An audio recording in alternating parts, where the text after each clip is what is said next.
Action. I understand that your wife was murdered, Mr. Henry. I understand you're upset. I also understand that if I were you, I would want revenge. We've been in here for about 5 hours. My shift ends in 10 minutes. I would be more cooperative if I were you. I've been cooperative. You keep asking me the same questions over and over again, and I keep telling you the same thing. I didn't kill my wife. Well, someone sure did, Mr. Henry, and it's my job to find out who did. Then why are we in here going over this? I already explained to you why. Your neighbors said the two of you haven't been getting along for some time now. You both own a very lucrative business that just happens to have an insurance clause that would pay you very large amounts of money in the event of the death of your wife. So you just find me guilty because I happen to have a business and I was smart enough to insure it? That's just great. I don't get to find people guilty, Mr. Henry. 5 hours you've been questioning me. I may have been having issues with my wife, but I loved her. I have 2 daughters that love her dearly. I would not do anything that would take those girls from their mother. I just needed you to tell me what happened that night. I have already.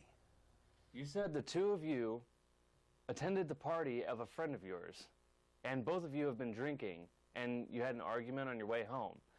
You dropped your wife off at the gate to your house, and that's the last you saw of her. Yes, that's right. And that's where she was found dead, at the end of the drive. The gate hadn't been opened.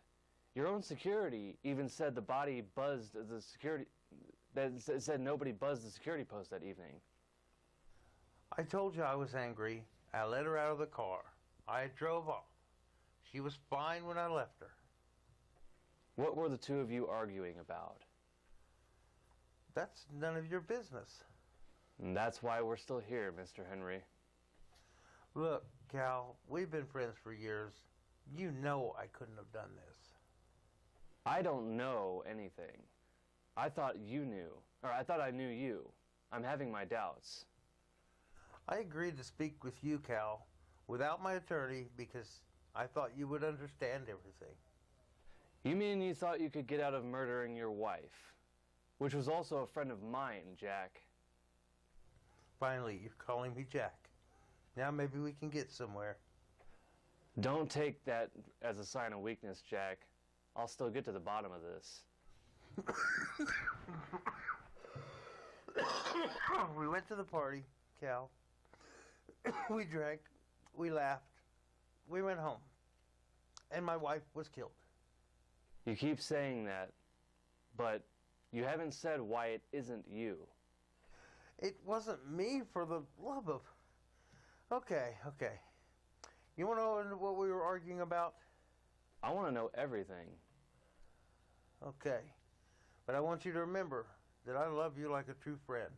I tried to stop this. Get on with it already. About 2 years ago, I discovered my wife was cheating on me. Sounds like a motive of murder to me. Shut up and listen. Oh, I am.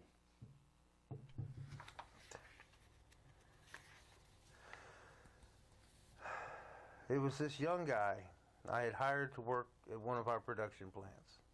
I came home early from a business trip and saw them together. I confronted Susan about it. She said it would never happen again. She fired the poor guy for poor performance, and neither of us heard from him again. And you finally snapped. No. After that, I was noticing her flaunting herself at these young men. We argued about it over and over.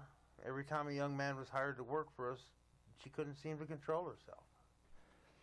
It came to a head, and you couldn't take it anymore. Why not divorce, Jack? It wasn't me, Cal. If you would shut the hell up, I think I know who it was. You do, huh? Cut the shit, Jack. A couple of months ago, my wife left the office early. She said she wasn't feeling well. I had a ton of work to do, but I figured I could leave early and maybe the two of us could start spending more time together. When I got home, I saw Susan in bed with another woman, a young woman, Cal. Yeah, you mentioned she liked them young. Well, the night of the party, this young woman was there. That's what started the argument. We made rude remarks at each other all evening. The young woman left, and of course my wife asked to be taken home. So I drove her home. As we approached the drive, this woman was standing there waiting. So I got angry. Told Susan, if this is what you want, you can have her. And then I drove off. So you're saying the last time you saw your wife, she was alive with her lover before she was discovered murdered? Why would a young woman kill your wife? You do realize this isn't making any sense. Who is this young woman, Jack? It's April, Cal. Your daughter.